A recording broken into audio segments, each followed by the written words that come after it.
October was a really good reading month for me. I officially finished my Goodreads challenge for the year, which was 100 books. Of course, I'm not going to stop reading for the year, but I am very glad that I was able to finish in October because November is NaNoWriMo, and I'm going to be spending most of my time writing, and I won't have as much time to read. So I'm glad that I was able to finish my challenge in October and give myself a little break for November. Without further ado, here are my October books. The first book I finished was The Picture of Dorian Gray by Oscar Wilde. I had vague recollections of watching, I think, a couple different movie versions a long time ago, but I'd never read the book. I do remember thinking that the movies were weird. Unsurprisingly, the book was better, but it was still kind of weird. The story, in essence, is about a man, Dorian Gray, who discovers that the questionable and evil things that he does don't affect him, they affect a portrait of himself. So as he continues to do his questionable and evil things, the portrait starts to turn ugly and age while he himself stays young. I found the story and the writing interesting, and I did like the ways that the author kind of delved into the ethical questions and conversations arising from that concept. On my channel, I like to give out bookmarks instead of stars, so for The Picture of Dorian Gray, I give it 3.5 bookmarks out of 5. The second book I finished was Lady Tan's Circle of Women by Lisa C. This was an audiobook for me. The story is inspired by a woman physician from 15th century China.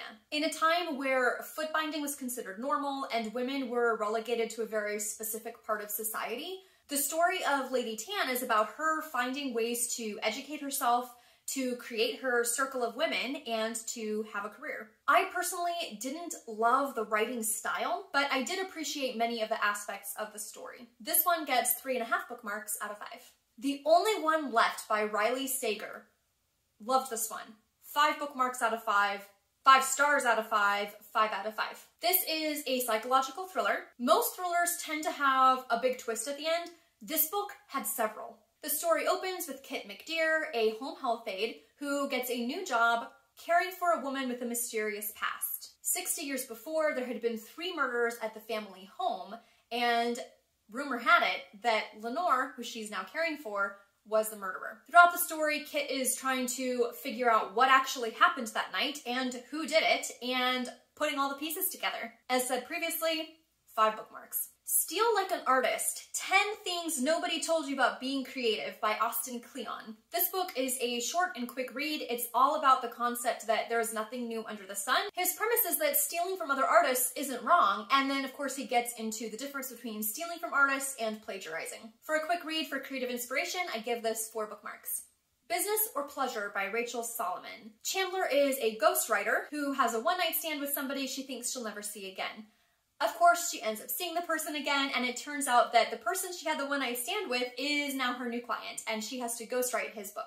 Soon, they are working together on the book, and they also start having lessons inside the bedroom. As it turns out, Chandler has a degree in human sexuality. Now, I don't mind some spicy scenes in a book, but this book had a lot. The entire plot and concept of the book was contingent upon the spicy scenes. So for me, it was just a little bit too much. I did enjoy some aspects of the story, however, so I gave this one 2 bookmarks. Write, Eat, Sleep, Repeat. 30 Days, 50,000 Words, How to Win NaNoWriMo by Emma Bennett. This little book is chock full of practical advice for anybody who is embarking on National Novel Writing Month or NaNoWriMo. It's a quick read, you can read it in one sitting, but there are good tips both for preparing for the month as well as for actually when you're in the middle of the writing process. Emma Bennett is also on YouTube, so make sure you check out her channel. 5 bookmarks for this one. Romancing the Beat, Story Structure for Romance Novels by Gwen Hayes. If you write romance, this is a helpful book for plotting out your story structure and your story outline. She takes the typical main story beats and then further breaks them down into smaller pieces that pertain more to romance writing. There's lots of practical advice and examples for bringing the beats to life in your own story and characters. 5 bookmarks. The next book is Gone Tonight by Sarah Pekkanen. A mom is diagnosed with Alzheimer's, but her adult daughter starts to kind of pick up on things that makes her wonder what else might be going on. Things just aren't adding up.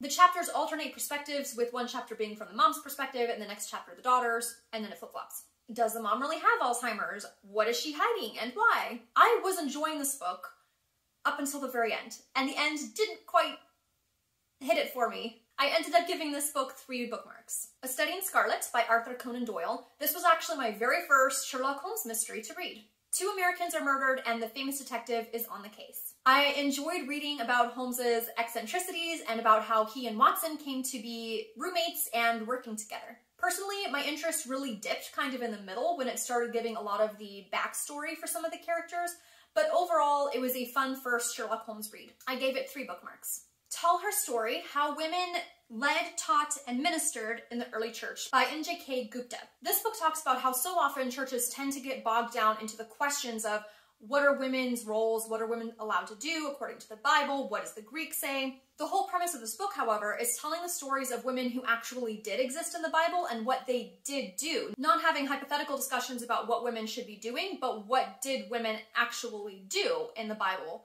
And a lot of women who were leading and serving and leading teaching in the church. He does cover specific passages, he does delve into the Greek, but his main point of the book is that at the end of the day, there are women in the Bible who were at the forefront of ministry. I gave this book 4 bookmarks out of 5.